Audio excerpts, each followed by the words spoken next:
The first ever online Padmasambhava Day from Nottingham Buddhist Centre, and we're live from Eastwood in Jyotida's new shrine room. Way!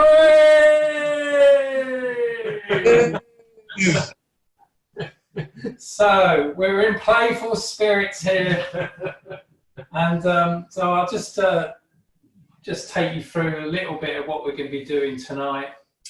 And obviously we're celebrating Guru Padmasambhava, the Guru of transformation, the Guru who will not, who will touch any part of ourselves and transform any part of ourselves, those parts of ourselves that we might struggle to acknowledge or even admit to.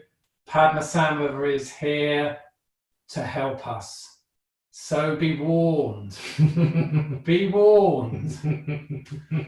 So we're gonna do a short meditation in a minute, of about 15 minutes, and we're going to do a short metta bhavana, and we're going to improvise a bell. Pen there, could whack something that anyone hear that? So that's going to be the bell, which is half a cup of tea. And so just a short metta bhavana, and then Eve is going to be doing a talk, and Eve's in another room, and then Eve's going to come back into the shrine room, and then we'll do the puja. And that's going to be the order of the evening. So I'm just going to take you through a few other things. So at the end of the puja, this is a time for us to bang any drums or cymbals or move your body in any way that you feel is appropriate. So, we're going to raise a lot of energy tonight and transform a lot of energy. And we don't really know what's going to happen. Padmasambhava can be quite mischievous. We don't really know what we're raising here. So with that is a lot of playfulness and a playful warning as well. And I remember at Padmasambhava Day about 4 years ago now. I was at Sheffield Buddhist Centre, and it was Padmasambhava Day ritual, and the centre created a cave, and everybody had an opportunity to go into the cave and meet Padmasambhava on their own. And I've never really had a strong connection with Padmasambhava, only one, complete aversion. Complete aversion. And I was prostrating before Padmasambhava and making my offerings, and I caught myself pledging my life to Padmasambhava. So, folks, be warned. Be warned. Anything can happen. And obviously, we're playing, we're raising energy. We don't know where it's going to go. So let's just enjoy ourselves, enjoy whatever Padmasambhava evokes in us tonight, and let's just be open-hearted about whatever that is.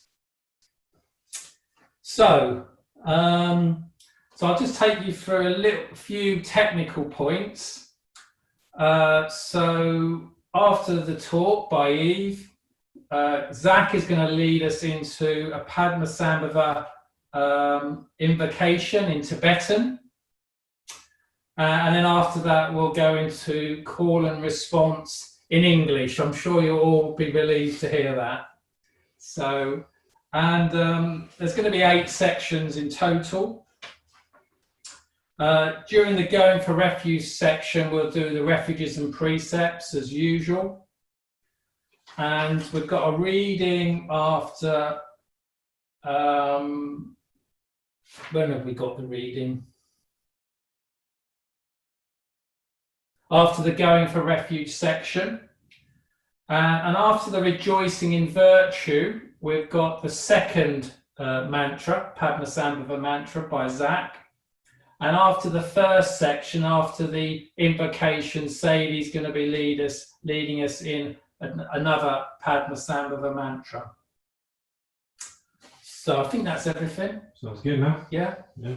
And I'd just like to let you know we've got Gareth on tech, so in Sheffield. We've got Sadie in Huddersfield. We've got Stephen in Leicester. We're in Eastwood, and I'm sure Brinsley. Do watch you. And I'm sure we've got some people in Nottingham. So we're really bringing together a real range of different geographical locations. So that's only going to add to the fun and the spirit of tonight's celebration of Padmasambhava. Okay. Can I just check, is that clear with the team? Is there anything I've missed out? Okay, getting the thumbs up. Yeah, apparently Gareth is not in Sheffield. Oh, Gareth's in Nottingham. He is, yes. Yeah. Yeah. Okay. So let's just get into meditation posture.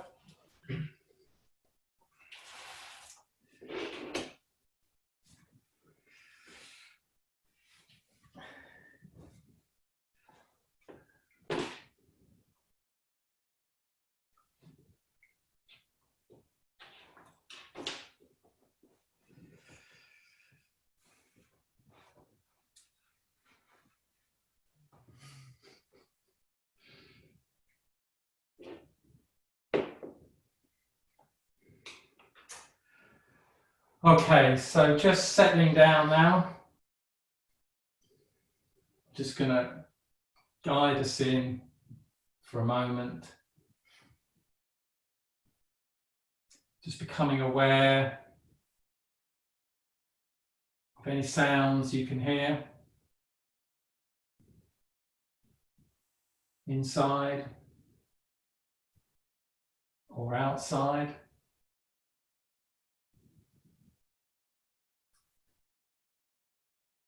And becoming aware of your body.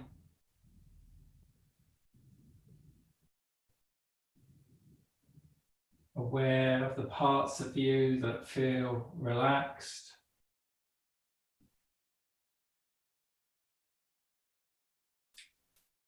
And also welcoming the parts of you that might feel less relaxed or more tense. Welcoming all of your experience.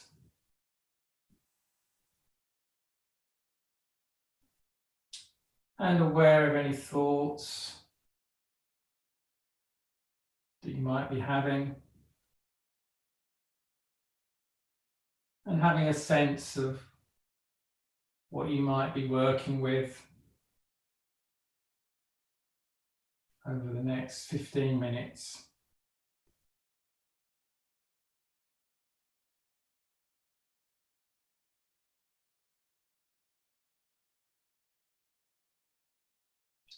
The Metta Bhavana.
So just bringing your meditation to a pause.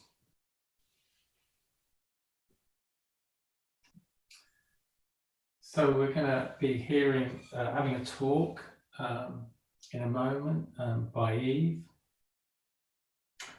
And yeah, I was really struck by talking to Eve earlier, how inspired I felt just hearing her talk about her relationship with Padmasambhava. And, she was talking about, the demons and all that energy that resides in our demons, if you like, and the power of Padmasambhava to transform that. So I'm really looking forward to the talk. And I just felt really inspired listening to you, Eve. So thanks for doing tonight's talk. And over to you. Thank you, Bodhinaya. Can everybody hear me okay? Great. Riding a tiger, the guru came, smile fierce and friendly, eyes aflame. Riding a tiger from coast to coast, with his Vajra he scattered the demon host.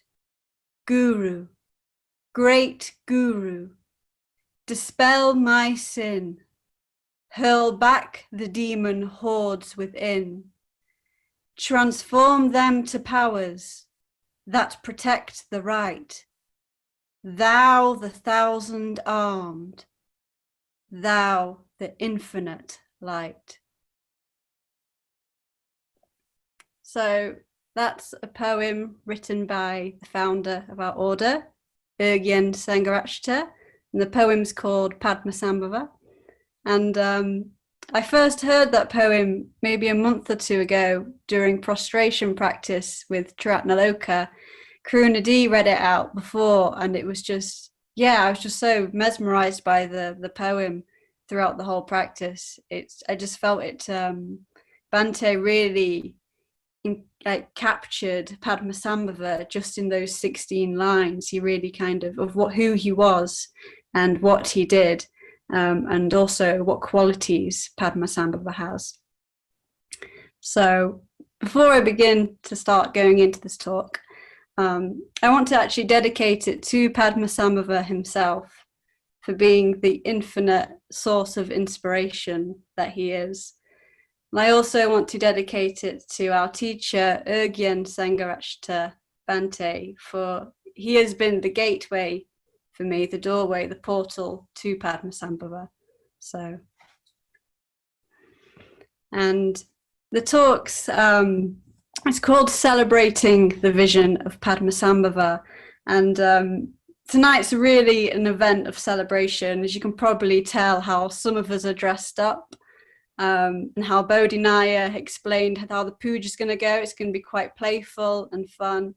So I really just want to, really just celebrate Padmasambhava and just acknowledge him and honor him tonight, just for being that infinite source of inspiration.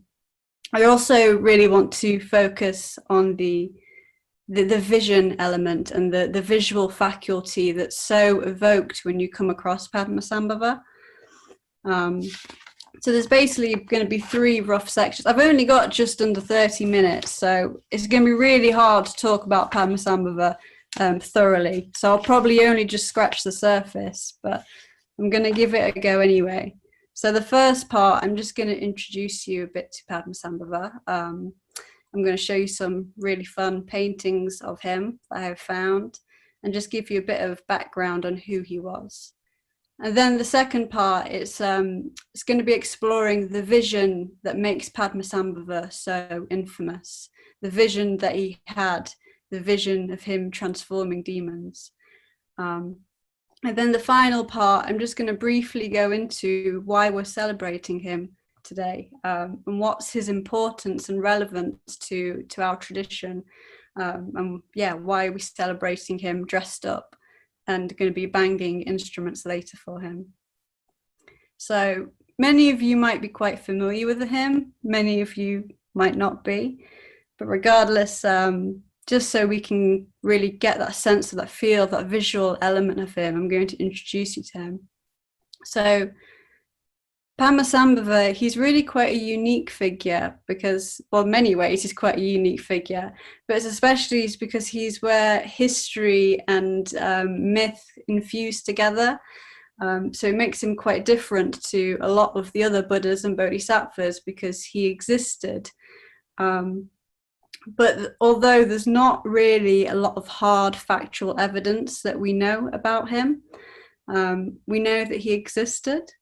We know that he went to Tibet, and the rest of it is a lot of mysterious encounters, stories and teachings from him that really require us to use our visual imagination when we come into contact with Padmasambhava. That's really some things that I really noticed when I was starting to learn more about him and read about him, is that it really requires you to use your power of imagination.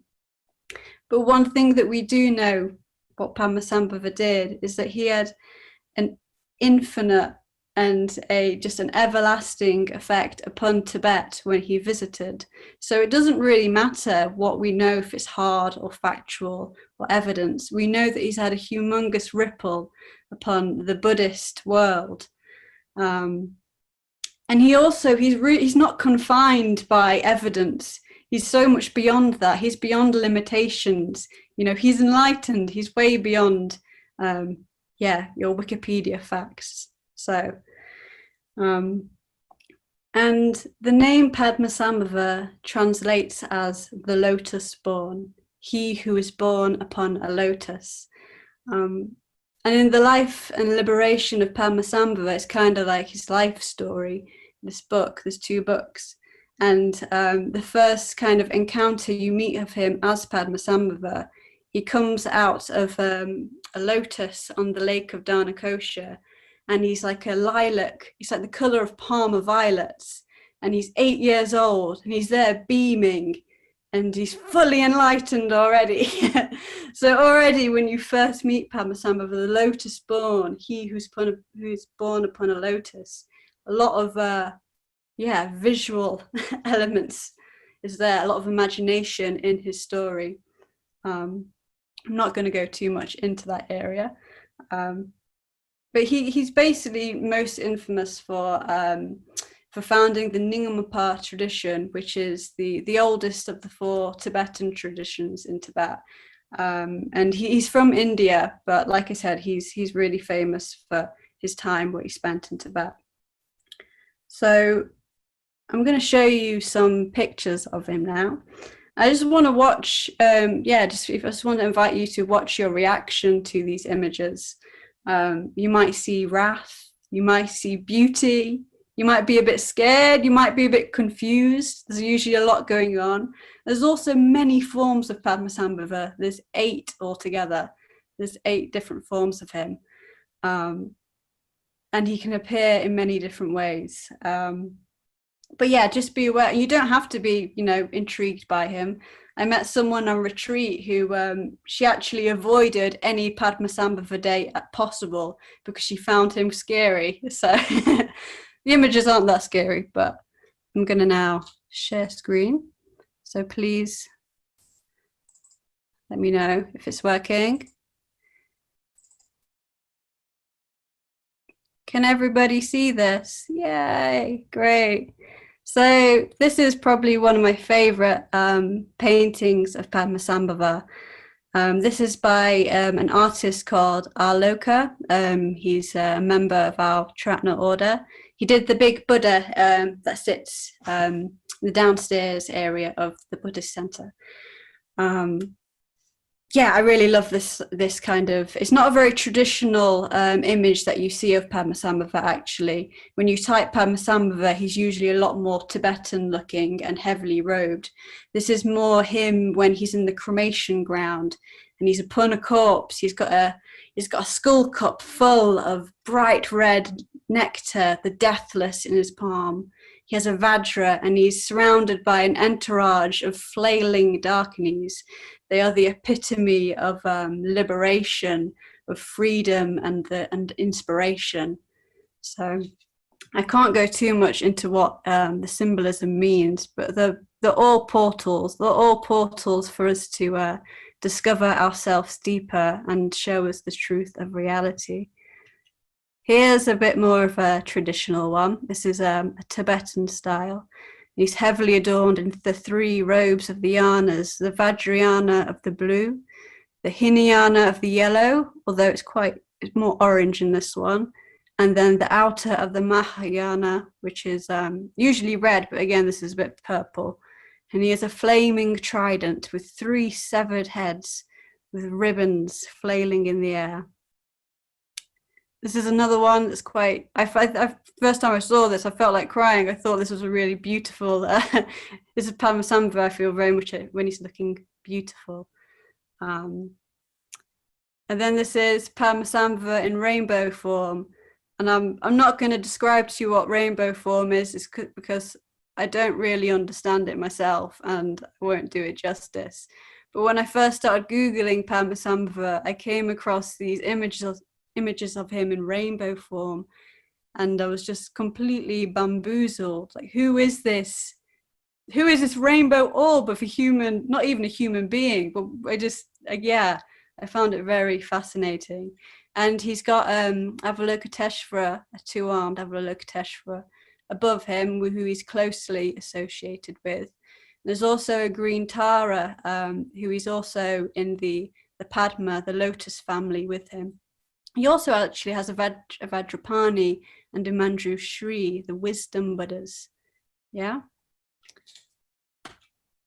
Here we go. This is another pretty wild one. This is by a psychedelic artist called Alex Gray. And I actually had a book of his artwork way before who I knew Padmasambhava was. And then, yeah, this is a pretty wild one. He's heavily adorned with symbolism, as you can see. He's very visually captivating. And this is another one by Arloka. Here, yeah, he's a bit more dark and magician-like, the alchemist that he is. Oh, yeah. I think that's all of them for now. Got some more photos for you later. Great. So now I'm just going to kind of go into some of his qualities.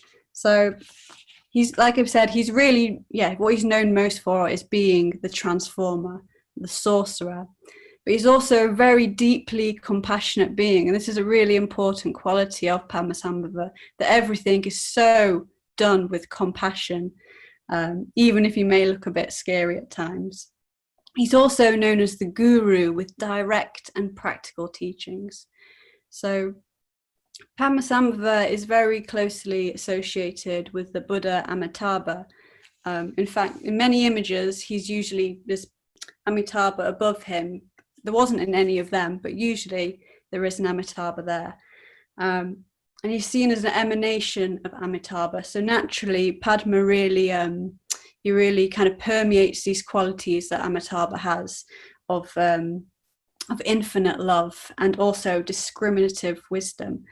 And Padmasambhava really has the ability to directly meet whoever he meets, and really respond to that individual person's needs. This is very much why he's known as the guru. It's almost a quality, it's very similar to the Buddha Shakyamuni, where whoever he met, he could directly see them as them, who they are, and give them a teaching so unique for them in that specific moment. So Padmasambhava also harnesses that Buddha quality. And his compassion is not a flat, wishy-washy sympathy. This is a sorrow for another that is fueled by the desire to alleviate it. Compassion is a state of action. And I really want to emphasize on this active nature of Padmasambhava. He's seething with energy and he is wholeheartedly engaged. Often in his teachings, he's constantly reminding us of the characteristics of reality, of anatta, anicca, and dukkha, the lakshanas. He's constantly reminding us of the intrinsic nature of existence. And he also is always kind of telling us to, in many ways, abandon laziness. And one of the first things that he says when he comes out of this miraculous lotus as a Palmer violet coloured 8-year-old enlightened boy, he says, "I am here devoting myself to the destruction of suffering." So it's pretty radical for a young boy on a lotus. Is this that real destruction element, that active? He is there to destroy suffering. He's there to alleviate it. And in the visual form of Padmasambhava, he's depicted with his right foot out, like green Tara. He's in action. He's ready to step into the world and assist us. And it says that if you chant his invocation, he will appear. And Zach will be doing that later, so hopefully he will join us. And I just want to read something out actually by Bhante when he first stumbled across Padmasambhava. So, in seeing the figure of Padmasambhava, I had become conscious of a spiritual presence that had in fact been with me all the time. Though I had never seen the figure of Padmasambhava before, it was familiar to me in a way that no other figure on earth was familiar. Familiar and fascinating. It was familiar as my own self, yet at the same time, infinitely mysterious, infinitely wonderful, and infinitely inspiring. And I think a real important quality about Padmasambhava is that he's beyond time and form. You know, he has the marks and the signs of a Buddha. He is enlightened, and he's infinite and boundless in nature. Padmasambhava, he transcends birth and death. He drinks from a skull cup full of Amrita nectar, the thick red nectar of the deathless, of immortality. He's also the shapeshifter, and in the life of liberation of Padmasambhava, he's constantly metamorphosizing through different forms, different bodies, and he manifests more as an energy or a state of consciousness, willing to take on any form that's necessary to bring us towards enlightenment. And I just want to read something from him himself. For all men and women with faith in me, I, Padmasambhava, have never departed. I sleep beside their door. For me, there is no such thing as death. Before each person with faith, there is a Padmasambhava. Just really kind of emphasizes that sense what Bhante was speaking about of Padmasambhava always being there, always being on the peripheral. And often in my dreams, you know, I don't have a dream where I'm like, oh, I'm having this amazing contact with Padmasambhava. He's usually very hidden. You may be on like a magazine cover or a little tiny rupa in the very background in the distance of my dream. He always seems to just be there on the peripheral, on the edge. So now we're going to go into the second part. So this is going to be looking at Padmasambhava's vision and the vision of Padmasambhava in terms of transforming demons. And I just want to look at the approach that made the Dharma really flourish in Tibet, and how and why that happened. So in the 8th century, the King Trisong Detsen of Tibet, he really, really wanted Buddhism to become established. He wanted it to be fruitful. He wanted it to be abundant in Tibet. It was there, but it was not really there, and he really, really, really wanted it. So he decided to bring an Indian teacher in, and he decided to bring Shantarakshita because he was a very well revered Buddhist master. He's even now seen as a bodhisattva in Tibet. He really, really wanted Dharma to flourish. So he invited this very great guy, who's known for his amazing master and teachings of the Dharma. But something happened when Shantarakshita came, something in his method that just didn't respond well with the forces, the indigenous forces that resided in Tibet. For some reason, the way that Shantarakshita came in and taught the Dharma, it's actually made the demons, the energies, the spirits, the gods, the devas, the devis, the nagas, and the garudas. In fact, it gave them more strength. And when they were building a monastery to try and establish the Dharma, each brick they lay in the day, it was torn down at night. The spirits took them down. And then there was famine, there was drought, there was all sorts of chaos, there was hailstorms, there was something really that just wasn't settled. And it just reached to a point where Shantarakshita was just like, I can't do this anymore. I can't. I'm not the guy to do it. And Bhante really draws out in a talk about this actually, that Shantarakshita's method was rather rational and didn't involve the whole of the Tibetan psyche. And so Shantarakshita was like, I can't do this anymore. And he was like, but I know who will. I know who can do this. I know this guy called Padmasambhava. He should be the guy to do this. He will do this. And Shantarakshita came back once Padmasambhava had settled things down a little bit. And Padmasambhava was very different. As soon as he came in, he was greeting everything. This god here, this demon here, this spirit. He really met all of these forces that were residing in Tibet. And he really saw these forces and met them, and he really faced them fearlessly. He doesn't ignore them or these parts in the Tibetan psyche. He didn't cut them out.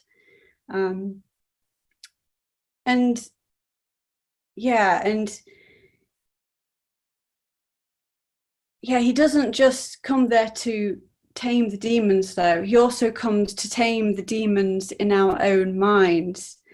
And Padmasambhava, what he symbolizes is this transformative force of the Buddha, the Dharma, and the Sangha.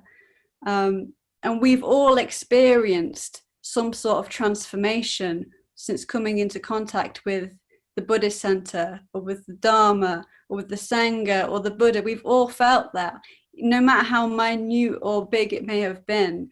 We've all felt that force of transformation, and Padmasambhava is that force. He's that force of transformation. It's why we're all here dressed up sillily now, celebrating together, because we've all been touched by transformation. And it's just, I just really love that line in that poem: to hurl back the demon hordes within, transform them to powers that protect the right. And Padmasambhava really saw the value of all forces that may oppose or hinder or block our potential for growth. He saw the importance of vigorously, with body, speech, and mind, transforming all our many facets of our being to flow ceasingly in the same direction, to even bring our demons and our darker sides upon the path to liberation with us.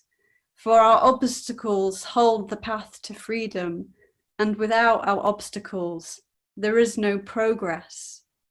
And if we let the force of transformation, or Padmasambhava, to turn our demons into protectors, into guardians, Just imagine what potential could unfold. Our demons are really, they're gems in disguise. They're portals into our own mind and experience and habits. But I think the most important thing about Padmasambhava's transformative quality is his power of compassion. Whatever he meets is with the power of compassion in a state of love. And this is not a sickly love, but it's fierce. It's a ferocious love, that of a tigress protecting her only cub. Padmasambhava is the vision of the transformative compassion. You know, no matter how grueling the demon ahead may be, if we meet it with an open, receptive, lotus-like heart, it can be transformed. So that all sounds quite fun and entertaining, but how does this wild tantric demon transformer guru relate to us, and why are we all here together celebrating him? So the most important thing is that we stand as inheritors to the whole of the Buddhist tradition. We stand as inheritors to the whole of the Buddhist tradition. Everything we know about the Dharma, about Buddhism, has been passed down onto us. And without Padmasambhava, we wouldn't have had the richness of Tibetan Buddhism influence not just our tradition, but the whole Buddhist world.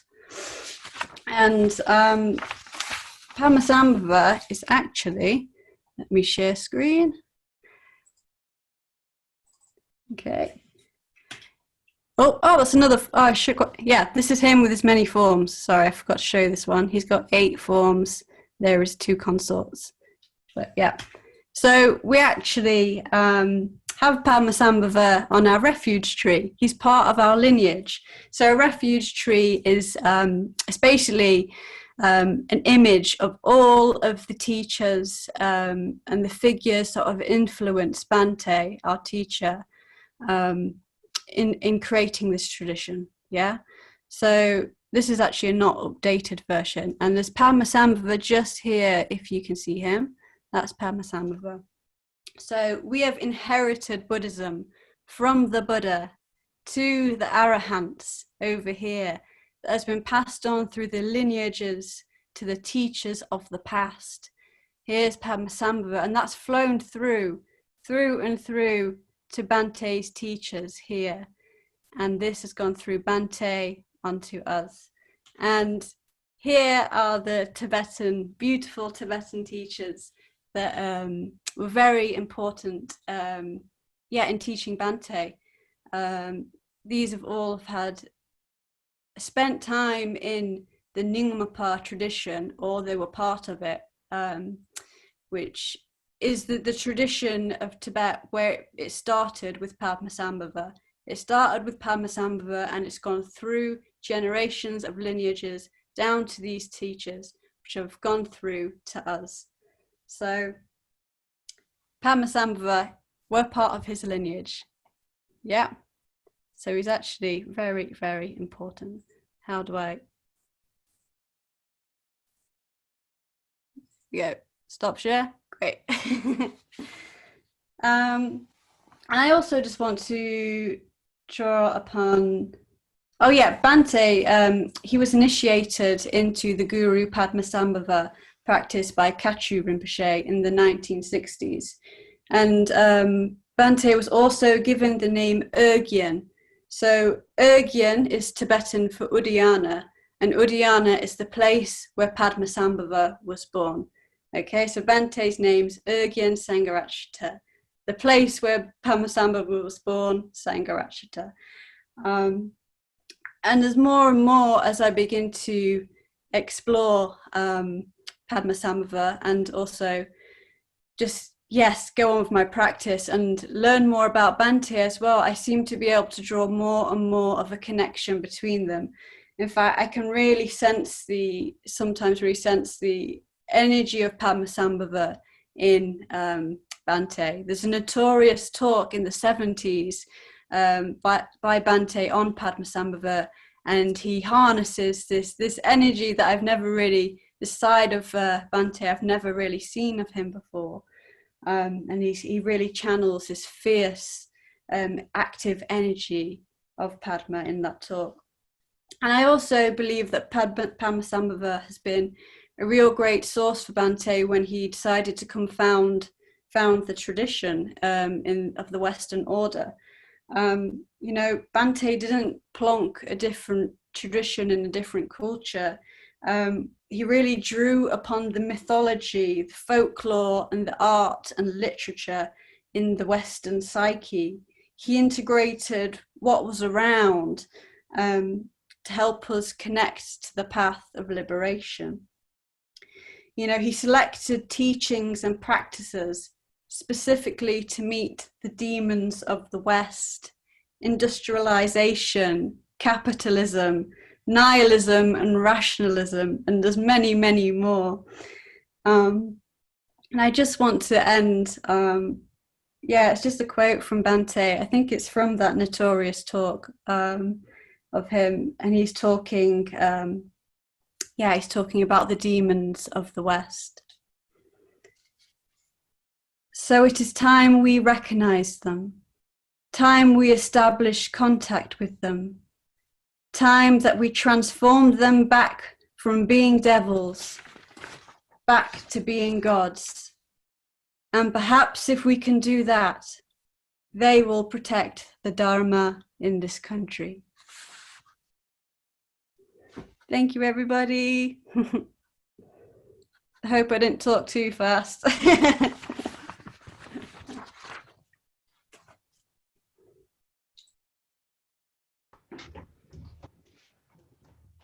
Got your bowl. Oh. Thank you.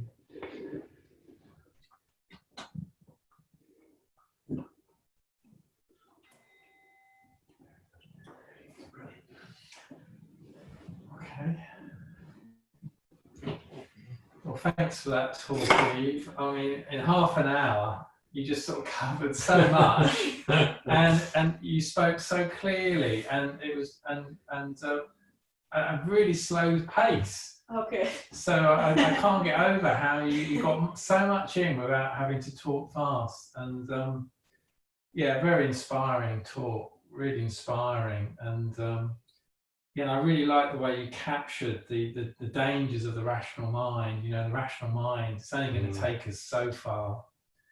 And in some ways, tonight's puja is about trying to transform the depths.